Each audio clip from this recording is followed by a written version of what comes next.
Situada intramuros da cidade do Porto, corre no sopé do Morro da Vitória e paralela ao Rio de Vila, a Rua de Santa Catarina das Flores. Foi rasgada e loteada no ano de 1521 em terrenos pertencentes, respectivamente, ao Bispo e à Mitra do Porto. Pela regularidade, largura e extensão, constitui-se na principal artéria da cidade. Sob o ponto de vista da história urbana, é dominada nas extremidades pelo Mosteiro de São Domingos a sul e a norte pelo recém-fundado Mosteiro Feminino da Ave Maria. Funcionava como eixo privilegiado na fluidez do tráfego urbano, permitindo a ligação eficiente da cidade ribeirinha e portuária com a porta de carros da muralha medieval e daqui com as cidades do norte de Portugal.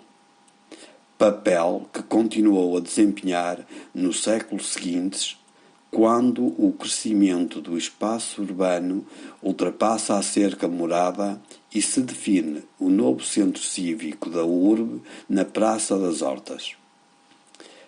A fundação da rua acompanha a vitalidade social e comercial da cidade, tornando-se uma rua das elites portuenses. Durante o século XIX, a função comercial continuou a dinâmica da rua.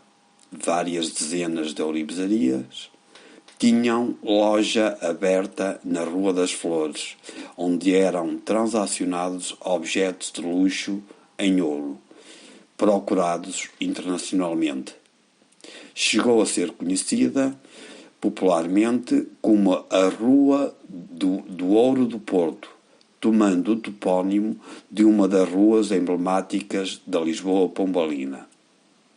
Sendo a cidade uma casa grande, como salientou no século XV Alberti, a instalação da sede da Santa Casa da Misericórdia, as fachadas das casas brazonadas e de muitas outras habitações, o Hospital de Roque Amador, entre outras referências arquitetónicas e patrimoniais, enfatizam o singular papel da Rua das Flores da cidade do Porto. Porém, a abertura da Rua Mouzinho da Silveira, no último quartel do século XIX, que corre paralela à Rua das Flores, e a dinamização das atividades comerciais nas ruas de Santo António e Santa Catarina, situadas extramuros e resultantes da planificação urbana almadina, foram contribuindo para o esfumar gradual do protagonismo da Rua das Flores. Mas as ruas, tal como as pessoas, possuem a capacidade de se adaptar aos desafios do tempo, criando e reinventando novas e velhas funções, de modo a reafirmar a vitalidade da velha rua no contexto da cidade do Porto no século XXI. Esta é mais uma das muitas lições que a velha Rua das Flores, com 500 anos de idade, aporta para a atualidade.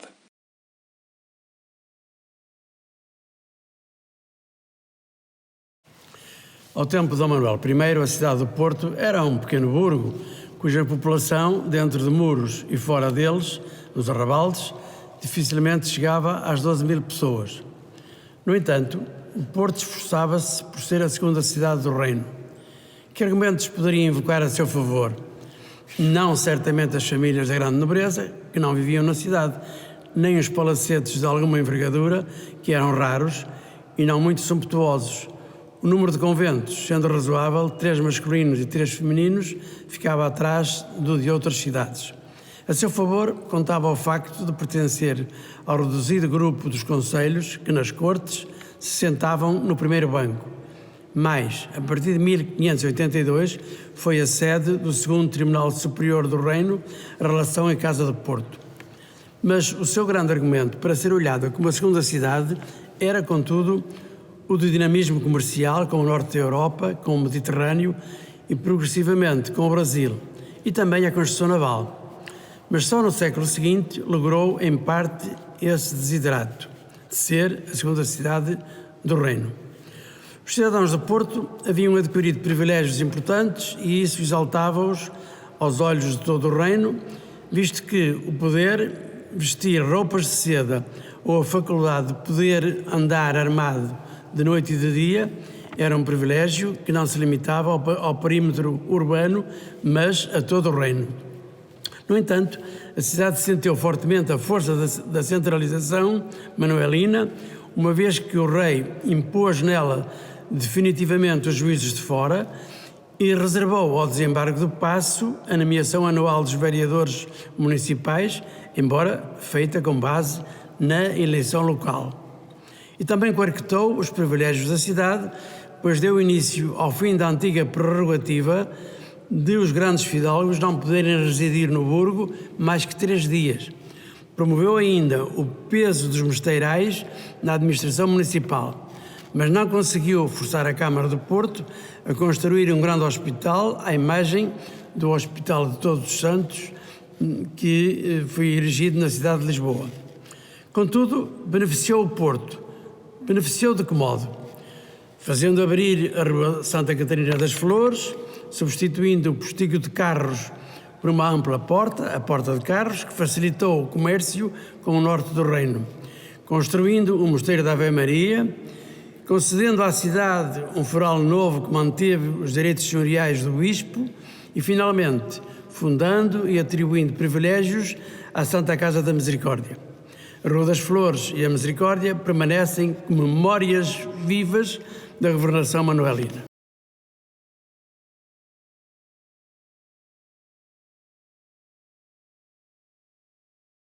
Fundada a 14 de março de 1499 por Dom Manuel I, através de Carta Régia, e com a primeira sede no claustro velho da Sé Portuense, a Misericórdia do Porto só se instalou definitivamente na Rua das Flores em 1550, a altura em que a Casa do Despacho se encontrava operacional. A Igreja da Irmandade seria benzida em 1559 por Dom Rodrigo Pinheiro, Bispo do Porto, e executada pelo mestre Manuel Luís. Devido a problemas estruturais, em meados do século XVIII, a igreja foi alvo de uma intervenção profunda protagonizada pelo arquiteto italiano Niccolò Nasoni, que foi incumbido do projeto de uma nova infantaria, e pelo engenheiro Manuel Álvares Martins, que dirigiu os trabalhos respeitantes ao coro e ao corpo da igreja. Desde 2015, no edifício da antiga sede operacional da Misericórdia do Porto, foi instalado o MIPO, Museu e Igreja da Misericórdia do Porto, que conserva e divulga a memória e a identidade desta instituição. Na rua habitaram importantes famílias nobres e burguesas da cidade do Porto, como os Cunhas Pimentéis, os Ferrados Bravo ou os Sousa e Silva. Estas famílias construíram as suas residências, que se demarcavam das restantes casas de habitação pelo plano da sua fachada e pela pedra de armas, evidenciando o estatuto socioeconómico dos seus proprietários. A história da Rua das Flores está igualmente ligada a figuras históricas como Dom Lopo de Almeida, cujo legado permitiu à Misericórdia do Porto construir um hospital nos inícios do século XVII. Dom Jerónimo de Távora e Noronha, mecenas de Nasoni, que nasceu numa das casas da rua, ou ainda Dom Pedro II, Imperador do Brasil, que passou por esta artéria a quando da sua visita à cidade em 1872.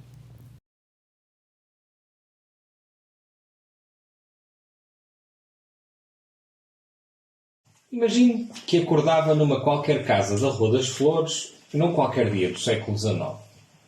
Imagine, ainda que, com os olhos fechados, despertava para os sons que ora lhe chegavam do interior, ora do exterior pelas janelas abertas.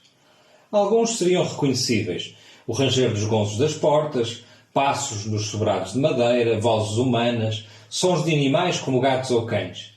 Mas outras sonoridades seriam, para um indivíduo do século XXI, bastante estranhas.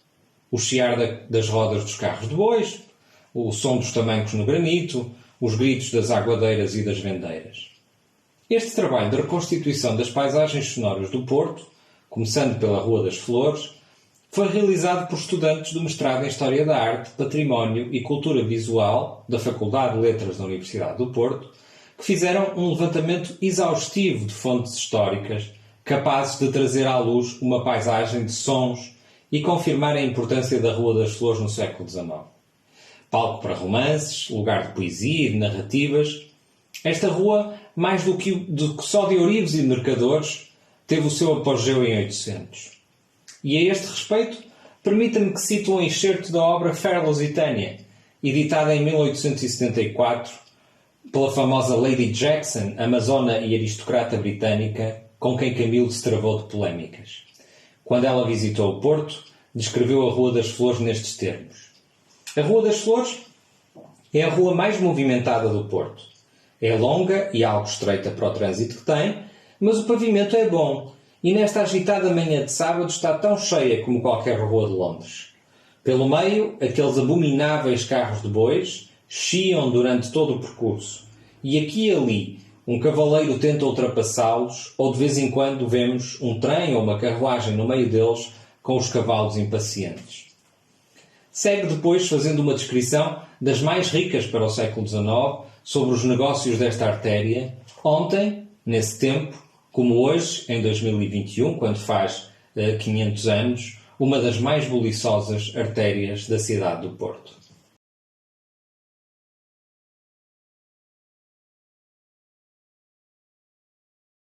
A arqueologia preventiva configura atualmente um instrumento legal indissociável dos processos de reabilitação e requalificação dos centros históricos. Consequentemente, tem vindo a permitir a identificação de ocupações antigas e a assumir-se como uma base sólida para a produção de conhecimento. Ora, a Rua das Flores consta de uma das artérias do Porto que nos últimos anos acolheu intervenções arqueológicas reveladoras de vidas e mortes, entretanto dissimuladas pelo tecido urbano. A partir de consultas centradas em bibliografia publicada no portal do arqueólogo e em páginas web de empresas de arqueologia, fomos delineando um mapeamento de intervenções e uma súmula de resultados, da qual apresentaremos breves apontamentos. Comecemos pela Casa dos Ferrazes Bravo, também conhecida como Casa dos Maias. Conjunto arquitetónico de fundação quinhentista, mas sujeito a várias transformações ao longo do tempo, foi alvo de ações intrusivas que justificaram o acompanhamento e escavação em área de uma zona de patamar.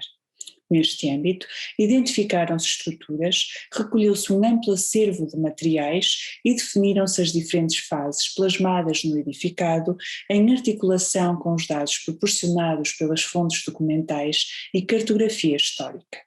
Um exercício que permitiu aos responsáveis pela intervenção fixar o intervalo de ocupação daquele espaço entre os séculos XVI e XX.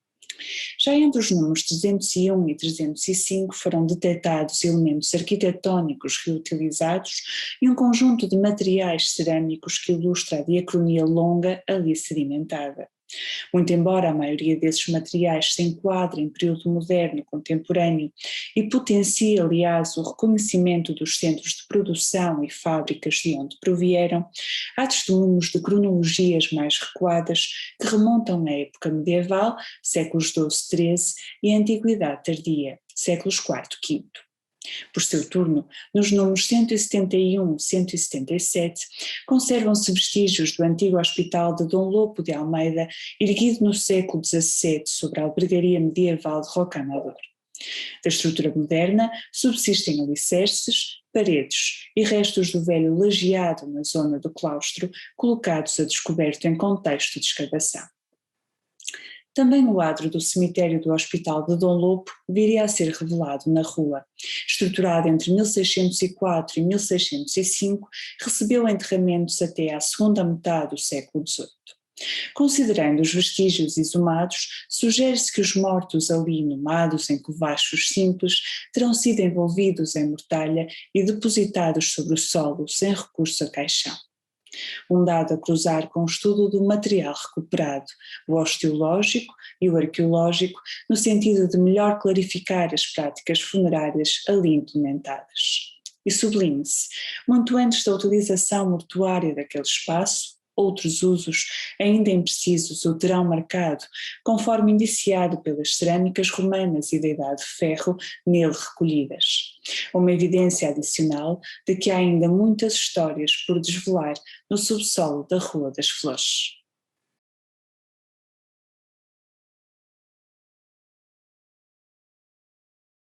Esta rua-museu é uma testemunha privilegiada da história da cidade.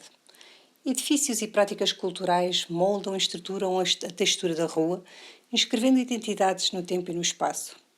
Aqui deambula-se, espreitamos as montras, entramos aqui e ali, numa loja que nos chama mais a atenção. Enquadramos selfies ou sentamos-nos apenas numa esplanada para um momento de descanso e conversa, ouvindo o barulho da rua. Mas neste museu a céu aberto, os transeuntes também são convidados a descobrir e a explorar a história da rua ao seu próprio ritmo. A cidade, e neste caso a rua, é o recurso de conhecimento, é a coleção. A rua é, na verdade, uma coleção espetáculo, multissensorial e viva, uma coleção à espera de investigação, documentação, curadoria, interpretação e ressignificação. Mas se queremos uma rua-museu que assuma a forma de uma plataforma mais dinâmica e não de um lugar imóvel, um lugar fixo, parado no tempo e feito cenário apenas, haverá que não perder o rumo. Nesta configuração de rua-museu enquanto plataforma dinâmica, haverá que integrar a experiência divertida e mais convivial com a experiência e a discussão de questões difíceis. Haverá que contar histórias sobre a riqueza dos modos de vida e a experiência da rua. Haverá que articular as histórias subrepresentadas com a criatividade local, as culturas do cotidiano da rua e os debates sociais, e assim, criando espaços de possibilidades para vermos além da superfície das coisas e assim propondo novas formas visuais, eventualmente de caráter museológico e possivelmente cívicas. Contudo, tal requer uma mudança em termos de foco de investigação, de documentação e de trabalho, do material mais formal e documentação visual da rua, para um programa público mais participado. Um programa que atue, quer como plataforma criativa para a articulação visual entre a coleção e as culturas do cotidiano da rua, quer como mediador entre os recursos patrimoniais e sociais da rua feita museu. Este património é, sem dúvida alguma, único, na medida em que se caracteriza não só pela proximidade física, mas também pela carga simbólica que lhe é conferida por quem aqui vive ou vivia, por quem aqui trabalha ou trabalhava e que a partir dela se afirma. É, portanto, de lógicas de apropriação que falo aqui também, de lógicas de identificação coletiva que não sobrevivem em ruas transformadas em cenários e esvaziadas de sentido, ruas-cenário onde os laços sociais e as referências identitárias se rompem. O museu é, afinal, muito mais que a sua coleção.